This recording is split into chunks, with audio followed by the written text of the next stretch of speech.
কলকাতাতে পার্শ্ববর্তী এলাকাতে হচ্ছে আপনার ওয়েদার এরকমই যে আপনার ওদের সাধারণত ক্লাউডি স্কাই, হালকা বৃষ্টি 23 তারিখে। 24 তারিখেও তাই, সাধারণত ক্লাউডি স্কাই, হালকা বৃষ্টি, দু এক পশলা থান্ডারস্টর্মের জন্য হতে পারে। 25 তারিখেও তাই, cloudy sky with a few spell of rain or thunderstorm. 26 তারিখেও তাই, generally cloudy sky with a few spells of rain in thunderstorm. তার মানে প্রত্যেক দিনই আপনার আকাশ মেঘাচ্ছন্ন, আংশিক অথবা পূর্ণত, এবং তার সাথে কয়েক পশলা বৃষ্টি থান্ডারস্টর্ম আছে।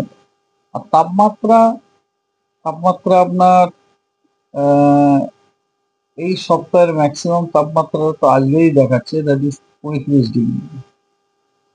তবে তাপমাত্রাটা ধীরে ধীরে কমারও একটা ট্রেন্ড ফোরকাস্ট করছে আর কি, কিন্তু সপ্তাহের শেষে আবার বাড়ার সম্ভাবনা আছে। কলকাতাতে পার্শ্ববর্তী এলাকাতে হচ্ছে আপনার ওয়েদার এরকমই যে আপনার ওদের সাধারণত ক্লাউডি স্কাই, হালকা বৃষ্টি 23 তারিখে। 24 তারিখেও তাই, সাধারণত ক্লাউডি স্কাই, হালকা বৃষ্টি, দু এক পশলা থান্ডারস্টর্মের জন্য হতে পারে।